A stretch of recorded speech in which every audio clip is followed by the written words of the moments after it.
I'm going to tell you a dirty little secret about something that turns me on more than anything else in the world. And that would be enthusiastic, explicit, informed consent. Now, why am I telling you this? Probably because I really hate the opposite. When I am coerced or forced into something, whether it's knowingly or unknowingly, that I did not approve of, I don't know enough about, it really grinds my gears. So today I really want to talk about what programs are. I want to talk about a variety of different types of programs and what we can do to kind of better inform our lives and really ensure that we don't become victims of something that could be like really terrible, including different forms of psychological warfare. So a program is a plan of action that aims to accomplish a specified end or a specified task. So these can be good, bad, or neutral, and it really just depends on the intention that was placed in the program itself, as well as the execution, and followed by bonus points, aftercare. So there are many different types of programs out there, right? We can take the route of computer programs. There are programs out there that help us have a good time. They help us play some games, right? There are some programs that help us file our taxes. There are also really bad programs in the computer world that totally hack into our systems and then take our information. But outside of the computer world, there are other programs, right? There are maybe some, when I was in high school, there was a program called Youth Options, and that allowed me to start my college journey a year ahead of time, and I had, my high school pay for it. That was super cool. There are other programs that are not so super cool that aim to control and manipulate people in aim of having some sort of control be leached and put into the hands of a very small group of people. So today I just really want to get into the details of these programs so that you have the ability to come to your own conclusions about certain things that may be happening around you that you may not be aware of. Step one to making our lives better is always asking questions and raising our awareness, both of ourselves and how we respond to things, as well as the awareness of the external world and how these kinds of situations play out.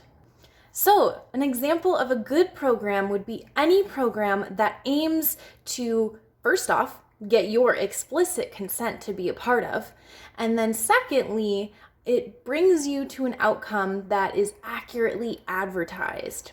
So some examples of this would be, let's say that you hired a coach to help you at the gym so that you can lose some weight or you can get stronger. Or maybe you hire someone to teach you how to properly handle a firearm, or perhaps learn how to cook and be better to your body. These outcomes are very easy to consent to, and there are testimonials that maybe come along with these programs to show that this is safe, that other people have been through it.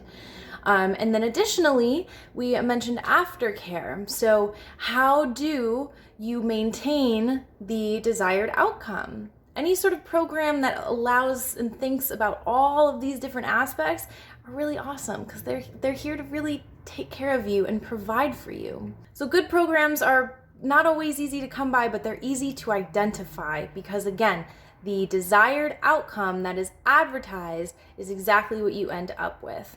But let's talk about some neutral examples. So by neutral, I just want to point out that these are programs that may be really well-intentioned, that maybe, these programs are new, they're young, and they don't have testimonials to support the desired outcome. Or, maybe they were very well-meaning, but the management of the process of the program coming through was a little bit ill-equipped. A great example of this is any sort of video game you might have played that glitched out a little bit, right? Like maybe you were having a really good time. It has a really compelling storyline and you're having a really good time, but then you hit a level and there's like some weird glitch that happens and you can't complete the mission. Super not the greatest, but hey, you're having a good time along the way. You did get the desired outcome of having a good time, but how you got from point A to B wasn't exactly as advertised, and it's kind of a bummer that there's a little glitch in there. So this is an example of something that's a little bit neutral. I know that depending on where you are on the political spectrum, you might be able to find some other government programs that are similar. There are some people, for example, who really benefit well from certain welfare programs in the sense that it was able to get them off their feet out of drug addiction programs, for example, or drug addiction issues, excuse me. But there are other people who will look at those exact same programs and say, hey, that actually didn't work. Maybe it worked for that small percentage of people over there, but over here where we're looking, it didn't actually help. And that was an unintended consequence that wasn't accounted for in the process of creation. So this leads me to bad programs. What are bad programs? Well, we can start with the obvious, right? Anything that we maybe signed up for and we didn't get anything that we thought we would. The desired outcome, the advertised outcome, it didn't happen, right? So a great example of this would be, again, maybe you signed up for a coach at a gym and they said, hey, by the end of 30 days, you're going to, be stronger, whatever. But then the coach didn't even show up. Or when they did, they didn't encourage you well and they made you feel really shitty. This is a bad program, right? Okay, but let's take these bad programs like one step more sinister. Because in that case, that was a scam, right? At the gym, this person probably shouldn't be a trainer. They shouldn't be helping people if they can't help them accomplish their goal. That's a scam. But to take it a step deeper, what about the programs that aim to control? Or programs that you didn't even get to consent to in the first place? And even worse, maybe you didn't even get to consent to it, but maybe you don't even know that it's happening. This is another example of psychological warfare. And if you haven't watched my other episode on psychological warfare, I highly recommend you scroll back. I posted that earlier in April. And this will give you a little bit of background about what I'm speaking about. Now, there are two examples of programs that I really want to bring up right now that were put in by the US government. And these two programs are things that you can Google your heart away. You can come to your own conclusions. And I'm not trying to sit here and debate these programs specifically, but what I do want to kind of bring awareness to is the fact that oftentimes there's this notion that the government is here to take care of us and protect us.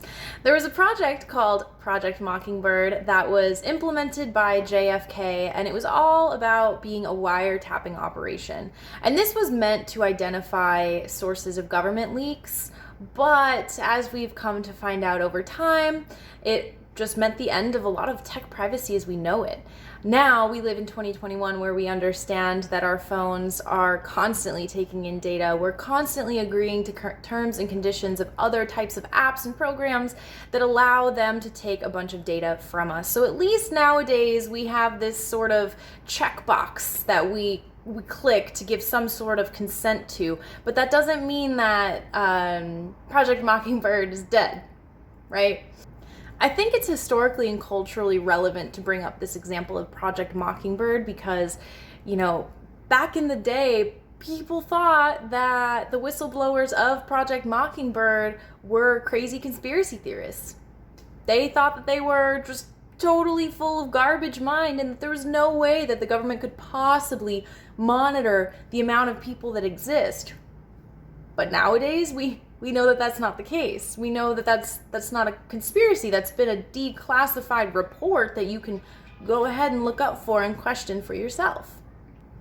Now, another sinister government program that I really want to bring up right now is MK Ultra. And before you sound the conspiracy alarm, I'm not trying to tell you how to feel or think or what truth is because, as always, I genuinely believe that you are the one that needs to find that out for yourself, question everything, come to your own logical conclusions because I'm not here to tell you what is or isn't. I'm here to simply be a trigger point to, inspire you to ask more questions.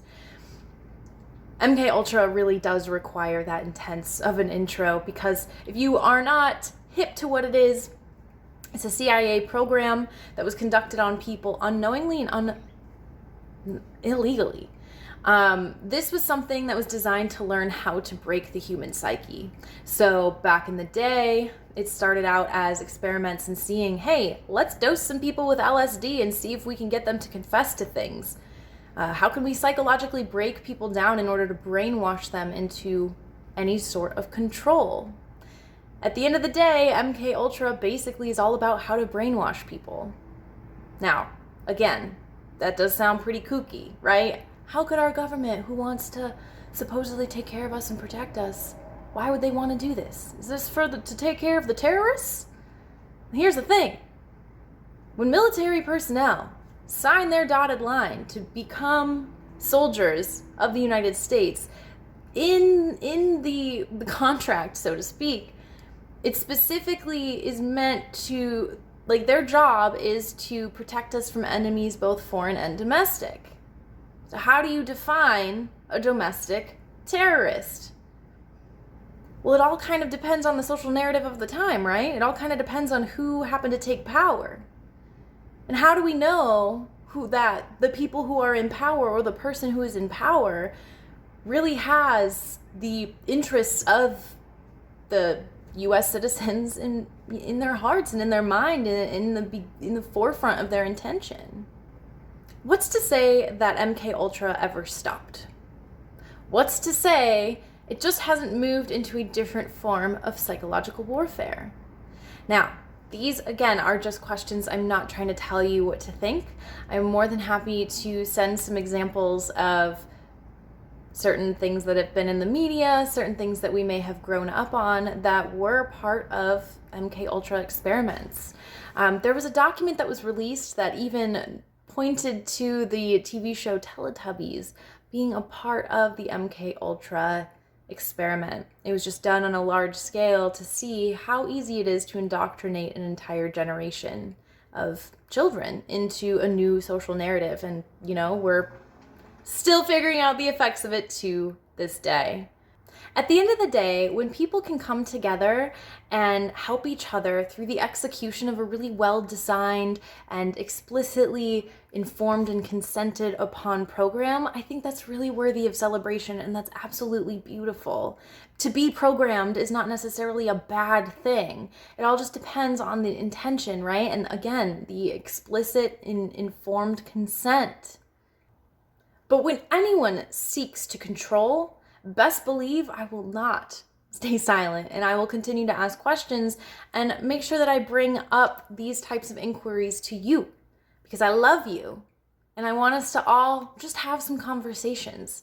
So if there's a program that, you have a little bit of a question about, or whether it's something that is on a societal level, or you just signed up for like a really shitty pyramid scheme on accident, for example, tell me all about it. Next week, I want to discuss a little bit more about the difference between causation and correlation. And this kind of goes off of the episode I posted last week in regards to talking about science and ditching political correctness to have that conversation, right? And I think I've had a lot of really awesome discussions with a lot of people through it, and we learned a lot about what if-then statements are and how we can empower ourselves to ask more questions. But here's the thing, when you're doing research for yourself, I just want to make sure that you are coming to conclusions that are in alignment with causation. So truly, like, this happened because of this, right?